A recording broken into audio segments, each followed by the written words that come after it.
اللہ تعالیٰ نے سورہ فاطر میں ارشاد خداوندی ہے ترجمہ، اے لوگو اچھی طرح سمجھ لو، خوب دل سے جما لو کہ بے شک اللہ تعالیٰ کا وعدہ سچا ہے۔ ایسا نہ ہو کہ یہ دنیا زندگی تم کو دھوکے میں ڈال دے، اور ایسا نہ ہو کہ دھوکہ باز شیطان تم کو اللہ تعالیٰ کے دھوکے میں ڈال دے۔ دیکھو اللہ تعالیٰ نے انسانوں کو سمجھایا جہنم کے عذاب سے، بالکل ایک پیارا جواب دے دیا، جیسا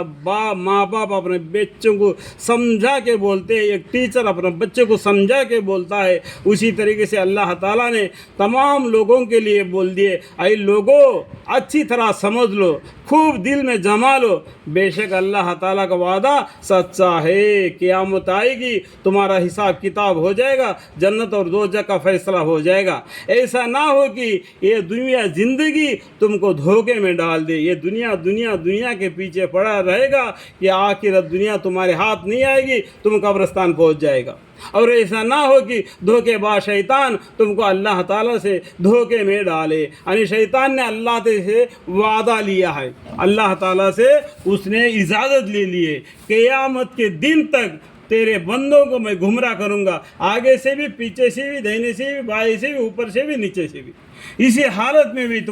تیرے بندوں کو میں گمراہ کروں گا، اور قیامت کے دن دیکھیں گے کہ میرے لشکر زیادہ ہے یا آپ کے لشکر، یعنی اللہ کے لشکر۔ آپ دنیا میں دیکھ لو کتنے مومن مسلمان ہیں اور کتنے کافر لوگ ہیں، اسے آپ اندازہ لگا لو، شیطان کا گروہ زیادہ ہے کیا اللہ کا گروہ زیادہ ہے؟ تو اللہ تعالیٰ نے اس ٹائم پر کہہ دیے کہ دھوکہ دینے کی وجہ سے تم کو، دھوکہ کھانے کی وجہ سے ان کو جہنم سے بھر دوں گا، جو نیک کام کرو گے ان کو جنت عطا فرماؤں گا، یعنی ڈال دیں گے۔ اس کے دھوکے میں اگر تم اللہ جل شانہ سے بے فکری ہو جاؤ، حضرت سعید بن جبیر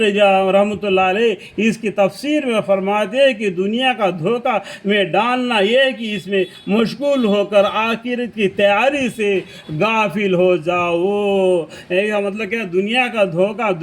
دھوکہ کا مطلب کیا ہے؟ مسجد میں اذان دے رہے تم دنیا کے طرف بھاگ رہے، روزی روٹی کمانے کے لیے بھاگ رہے۔ قرآن میں بتایا یا ایھا الذین آمنوا توبوا الی اللہ توبۃ نصوحا، نہیں یہ آیت نہیں، دوسرا آیت ہے، فَإِذَا قُضِیَتِ الصَّلَاةُ فَانتَشِرُوا فِی الْأَرْضِ وَابْتَغُوا مِن فَضْلِ اللَّہِ وَاذْکُرُوا اللَّهَ کَثِیرًا لَعَلَّکُمْ تُفْلِحُونَ۔ تم نماز ادا کرنے کے بعد میں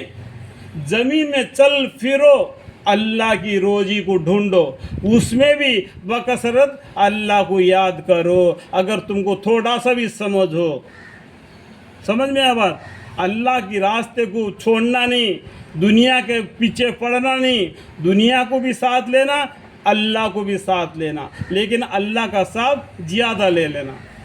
مشغول میں ہو کر آخرت کی تیاری سے غافل ہو جاؤ، اور شیطان کا دھوکہ یہ ہے کہ گناہ کرتے رہو، اللہ تعالیٰ سے مغفرت کی تمنا کرتے رہو۔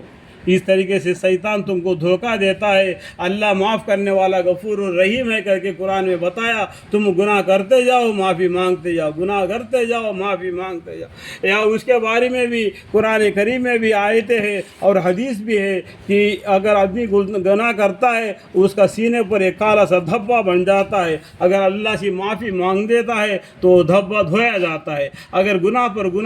پر گناہ کرتے جائے گا اس کا سینہ یعنی کلیجہ پورا کالا دھبے سے بھر جائے گا، اس میں اتنا بالکل ایمان کا ذرا سا بھی تھر نہیں رہے گا۔ اللہم اغفر لی، ایسے آفت سے ہمیں بچائے رکھے۔ اللہم اغفر لی۔